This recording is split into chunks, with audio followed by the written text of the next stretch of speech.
यं ब्रह्म वेदांत विदो वदन्ति परं प्रधानं पुरुषं तथान्ये विश्वोद्गते कारणम् ईश्वरं वा तस्मै नमो विघ्न विनाशनाय। हे गणपति देवता, आप विश्व के सर्जन में निरंतर कलाविद के रूप में कार्यरत हैं। आप कॉन्शसनेस हैं, आप समझबूझ भी हैं। नित्य नवीन प्रकृति की रचना में आप प्रबंधन का जिम्मा संभालते हैं। माता की ओर से आपको विवेक के तत्व में रखा गया है। आप विवेक तत्व हैं, सारे कण कण में व्याप्त हैं। आप प्रत्येक क्षण के प्रत्येक क्रियाकलाप में भी आपकी उपस्थिति है। ये वेद और विवेद की दिशाएं प्रत्यक्ष इन बातों को बताती रही है। आप भारतवर्ष के लोगों के जो संकट है उसको मिटाने के लिए थोड़ा सा कृपा करें। हम लोग थोड़ा अस्वस्थता की ओर बढ़ रहे हैं। हमारी मानसिक शारीरिक यानी सूक्ष्म शरीर और स्थूल शरीर दोनों ही खतरे में पड़ गई है। स्थूल शरीर में अभावजन्य बीमारियां हो गई है, जैसे थायराइड का बीमारी हो या डायबिटीज का बीमारी हो, किडनी का बीमारी हो, हृदय का बीमारी हो। कोई ऐसा अंग नहीं रह गया है जिस अंग में पूरे देश के सारे 99% 98% व्यक्ति को उसके अंग का विकृति वाला कोई बीमारी नहीं हो। उसमें भी एक आश्चर्य है कि आधुनिक विज्ञान जिसके अवधारणा पर आप पूरे विश्व को आज चला रहे हैं या चलाने की प्रेरणा दे रहे हैं या चल रहा है, उसके रहते उसकी जादुई सारी समझदारी रहते सारे अंदर के अवयव भुखमरी के शिकार हो गए हैं। जो खा रहे हैं उससे उसको अपने मैसेंजर को बनाने के लिए, अपना रस बनाने के लिए भोजन नहीं मिलता है। अब ये आपके जिम्मे है कि क्या है, लेकिन परेशानियां बहुत जबरदस्त है। विवेक का अभाव यहाँ जरूर कुछ दिखाई पड़ती है। सूक्ष्म शरीर के साथ ऐसा है कि सूक्ष्म शरीर में सेवा, त्याग, प्रेम, करुणा, स्वतंत्रता, निर्भयता जिस पर आधारित आपने सभ्यता के शुरुआती दौर में सभ्य समाज की रचना की थी, उसी कमिटमेंट पर आपने मनुष्य को सभ्य समाज के लिए सारा समझदारी और ज्ञान प्रदान किया था। बहुत विशाल शक्ति प्रदान की थी। देवता तत्व तक का विकास किया गया था। आज जो है वह तत्व लगभग गायब है। सेवा, काम, क्रोध, लोभ, मोह, मद, मत्सर जो इंद्रियां हैं वो ही हमारे शरीर में देश पर राज्य कर रही है। इसी के अधीन हमारा सारा क्रियाकलाप आज चल रहा है। सामाजिक संरचना भी हमारी इसी पर आधारित हो गई है। ऐसी स्थिति में भय, भ्रम ये सब होना लाजमी है और विवेक का कहीं दूर दूर तक कोई विवेक का कोई रिश्ता नहीं रह गई है। धूर्तता को बुद्धिमत्ता कही जा रही है।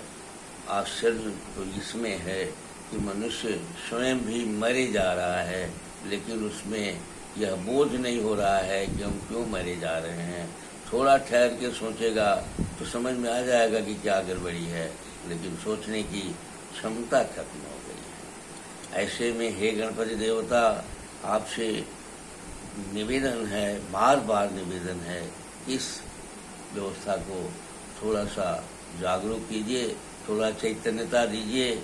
आप ऐसा कर सकते हैं, आप ही संपन्न हैं, सक्षम हैं। मैं श्याम बिहारी तिवारी आयुर्वेद और वेद का उपासक, आयुर्वेद की जो जीवन कला है उसके अनुसार मनुष्य लाखों वर्षों तक जिया, स्वस्थ रहा, आज अस्वस्थता की ओर बढ़ चला है।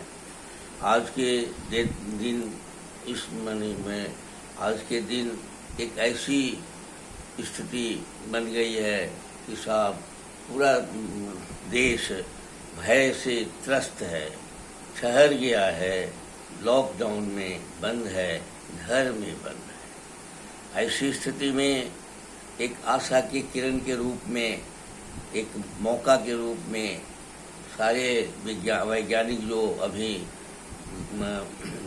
एक गांव की कहानी है कि जहाँ वृक्ष बड़े बड़े नहीं होते वहाँ अंडी का वृक्ष बहुत प्रधान हो जाता है। तो जो वैज्ञानिक आज के ज़माने में जो वैज्ञानिक हैं उनका कहना है कि रोग प्रतिरोधक क्षमता जो मनुष्य को जन्मजात मिली हुई है वह क्षमता अगर फिर से मनुष्य में आ जाए या वह क्षमता अगर मनुष्य में बढ़ जाए या उस क्षमता का से संपन्न हो जाए मनुष्य, तो जिस मनुष्य की रोग रोधक क्षमता मजबूत होगी उसे न तो कोई रोगाणु, न तो कोई विषाणु, न तो कोई रोग का कोई भी क्षेत्र उसको आक्रमण नहीं करेगा, वह रोगी नहीं होगा। ऐसी परिस्थिति में रोग से जो एक भयावह स्थिति खड़ी हुई है, इससे मुक्त होने के लिए रोग रोधक क्षमता की आवश्यकता अब प्रत्येक मनुष्य महसूस करने लगा है। लेकिन रोग रोधक क्षमता की आवश्यकता तो महसूस कर रहा है, लेकिन भोजन पानी का जितना इंतजाम है, जैसा उसका रहन सहन है, खान पान है, ये सारे रोग रोधक क्षमता टूट जाए, रोग रोधक क्षमता बिगड़ जाए, ऐसी उसकी सारी इंतजाम है।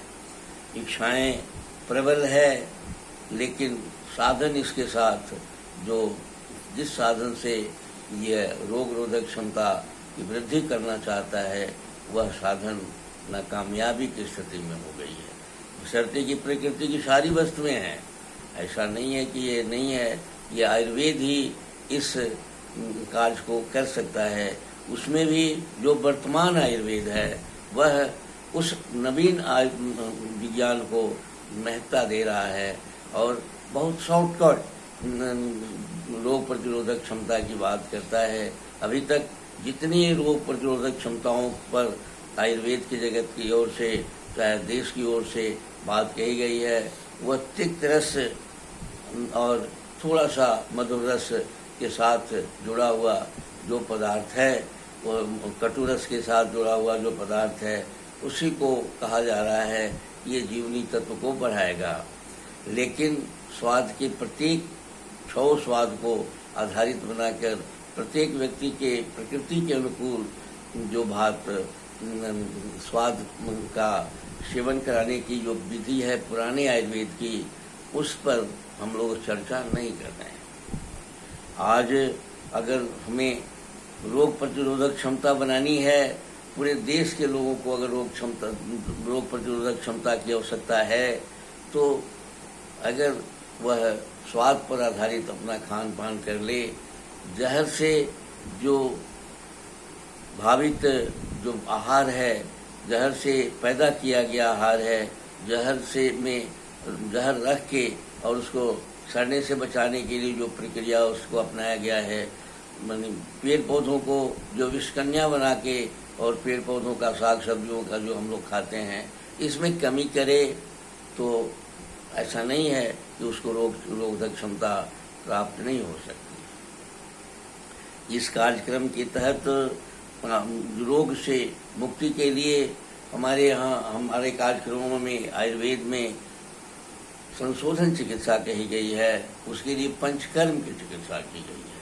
पंचकर्म में जो बमन, विरेचन, नश्य, स्नेहन, अवगाहन, ये इस तरह से ये 5 तत्वों का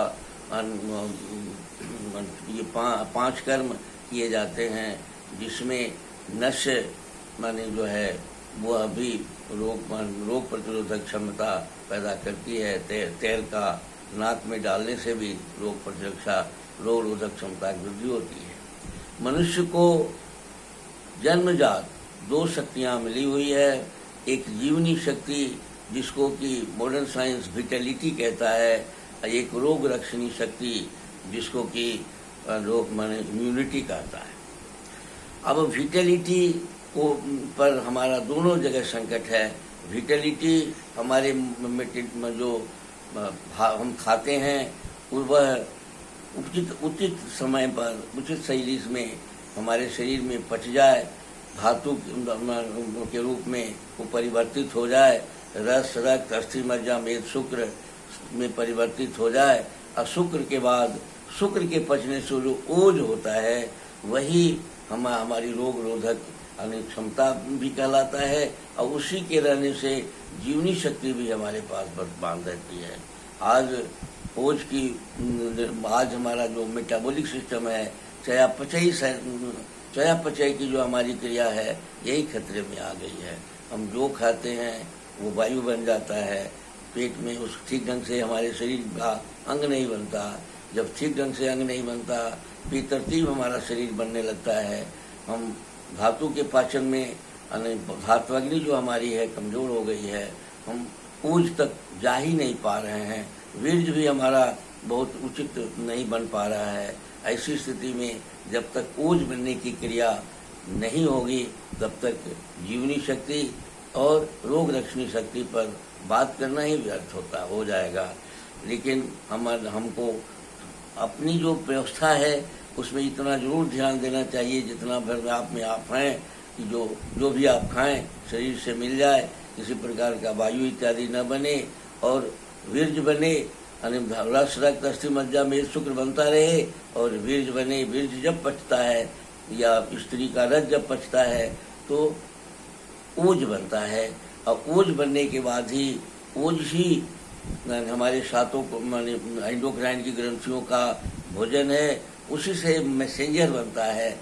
वही मैसेंजर है, वही पूरे बॉडी को सारी व्यवस्था दे सकता है। पूरे ब्रह्मांड की जितनी ठंडा गर्मी बरसात ये सब की रक्षा करने में ओज ही सक्षम है। आयुर्वेद के डंके की चोट पर आयुर्वेद ने कहा है कि जब तक ओजस्वी मनुष्य नहीं होगा, ओज बनने की प्रक्रिया उसकी जब तक जिंदा रहेगी तब तक वो बीमार नहीं होगा।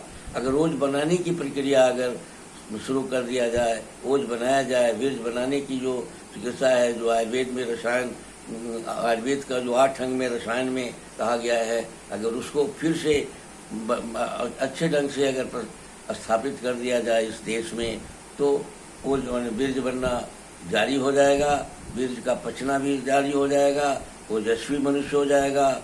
रोग शब्द या रोगाणु का, बीजाणु का, ये विषाणु का कहीं कोई नामो निशान नहीं दिख पड़ेगी। ऐसी स्थिति में हम स्वस्थ हो जाएंगे और इम्यूनिटी पावर हमारा मजबूत हो जाएगा।